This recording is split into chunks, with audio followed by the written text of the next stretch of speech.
పగిలిపోతుంది ఎలా తీరు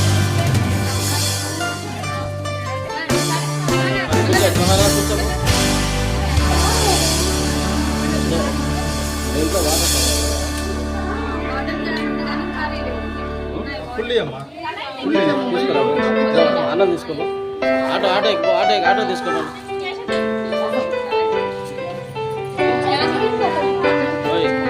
ఊరు కట్టి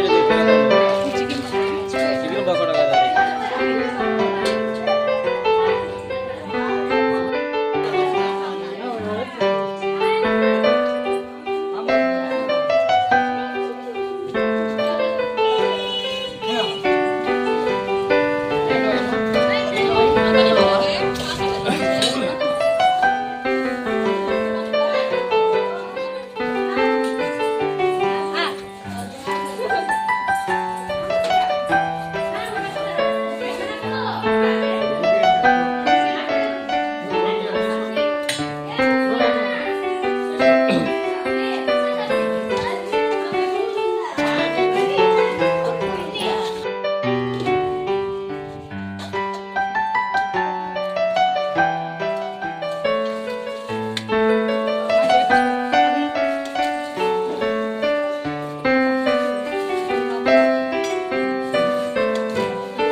నేను తెస్తా, కూర్చో కూర్చో కూర్చో కూర్చో. పిల్లలు గుడ్ ఆఫ్టర్నూన్ అమ్మా.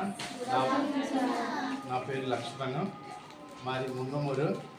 ఆవిడ మా చెల్లెలు. She a doctor, I'm a principal, vice principal. Okay, ఈ బెడ్షీట్లు ఎందుకు ఇస్తున్నామంటే మా అమ్మ జ్ఞాపకాలు. ఈరోజు మా అమ్మది 5వ సంవత్సరం వర్ధంతి. ఓకే, దానికోసము మేము ఈరోజు అందరికీ పిల్లలకి బెడ్షీట్స్ ప్లస్ మీకు భోజనం ఏర్పాటు చేస్తాం, సరేనా? అదేవిధంగా వేరే వాళ్ళు ఉన్నారు, ఇంకొక 10 మెంబర్స్ ఎవరో పెద్దవాళ్ళు ఉన్నారంట, వాళ్ళకు కూడా ఇవ్వడం జరిగింది, సరేనా? ఆయన పెద్ద అయినా మా పెద్దనాన్నగారు, ఈయన మా బావగారు, ఈయన మా పెద్దన్నయ్య. నాది ముంగమూరు, కానీ మేము ఉండేది, నేను మా చెల్లి మా బావగారు ఉండేది హైదరాబాద్లో. ఇంకొక అన్నయ్య ఉన్నాడు, ఆయన అమెరికాలో ఉంటాడు. ఆయన కూడా మీ అందరికీ బ్లెస్సింగ్స్తో ఈ బెడ్షీట్స్ మధ్యాహ్నం భోజనం ఏర్పాటు చేయడం జరిగిందమ్మా. ఓకే, తిని వెళ్ళండి. Thank you.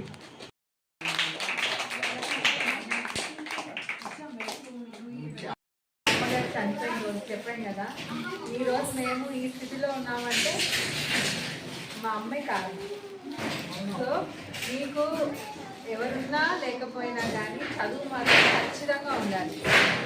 అది ఉంటే రెస్పెక్ట్ ఆటోమేటిక్గా వస్తుంది. సో బాగా చదువుకోండి. కనీసం ఈ సదుపాయాలు లేని పిల్లలు కూడా చాలామంది ఉన్నారు. ఈ సదుపాయాలు అన్నీ ఉపయోగించుకొని బాగా చదువుకొని మీ సార్కి మంచి పేరు తీసుకురావాలి. బాగా చదువుకొని ఎవరైనా అవుతారా డాక్టర్? ఇక్కడ ఎవరైనా చేతులు ఎత్తండి. చాలా మంది అవుతారు డాక్టర్. అవి చూపించాలి, చేతులు ఎత్తడం కాదు. చాలా కష్టపడండి. ఎంత కష్టపడతారో అంత అభివృద్ధిలోకి వస్తారు. టైం వేస్ట్ చేసుకోకండి అమ్మ, సరేనా? మేము ఈ స్థితిలో ఉన్నందుకు మా అమ్మ వాళ్ళే కారణం అని నేను ఎలా చెప్పుకుంటున్నాను గర్వంగా, మీరు కూడా అలా చెప్పుకోవాలి. మీ అమ్మ గురించి, మీ సార్ గురించి, సరేనా? థ్యాంక్ యూ అమ్మ.